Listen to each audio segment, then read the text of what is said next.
Henry and Gordon were lonely when Thomas left the yard to run his branch line. They missed him very much.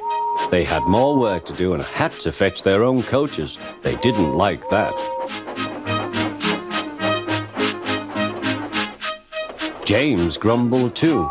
"We get no rest, we get no rest," they all complained.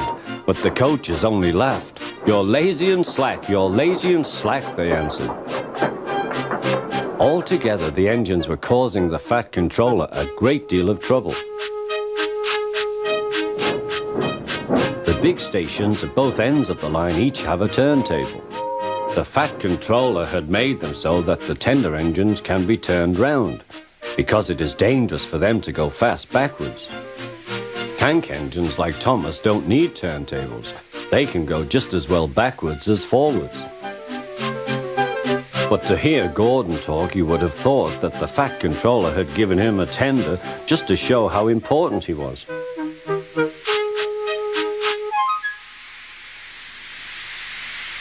"You don't understand, little Thomas. We tender engines have a position to keep up. It doesn't matter where you go, but we are important. And for the Fat Controller to make us shunt trucks, fetch coaches, and go on some of those dirty sidings, it's not the proper thing." Thomas chuckled and went off with Annie and Clarabelle. "Disgraceful," Gordon hissed as he ran backwards to the turntable.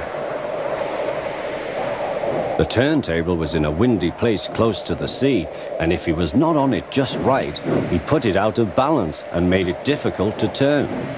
Today, Gordon was in a bad temper, and the wind was blowing fiercely. His driver tried to make him stop in the right place, but Gordon wasn't trying. The fireman tried to turn the handle, but Gordon's weight and the strong wind prevented him. "It's no good," they said at last. "Your tender upsets the balance. If you were a nice tank engine, you'd be all right. Now you'll have to pull the next train backwards." "Look," called some boys, "there's a new tank engine." "Oh, it's only Gordon back to front." "Hello," called Thomas, "playing tank engines? Sensible engine.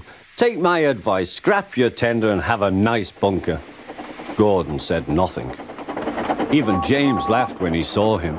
"Take care," hissed Gordon, "you might stick too." "No fear," chuckled James, "I'm not so fat as you."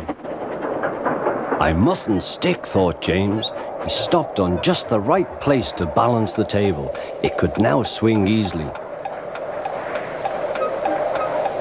Gordon arrived in time to see everything. James turned much too easily. The wind puffed him round like a top. He couldn't stop.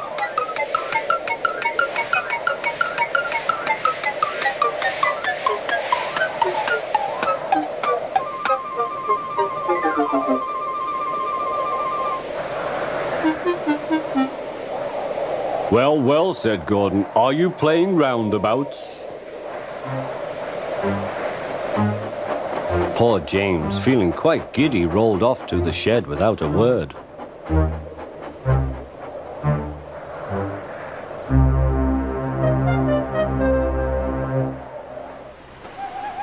That night, the three engines had an indignation meeting.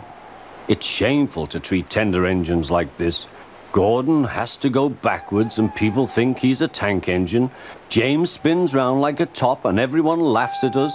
And to add to that, the Fat Controller makes us all shunt in dirty sidings. Blech!" "Listen," said Gordon. He whispered something to the others. "We'll do it tomorrow. The Fat Controller will look silly." The engines had decided to go on strike.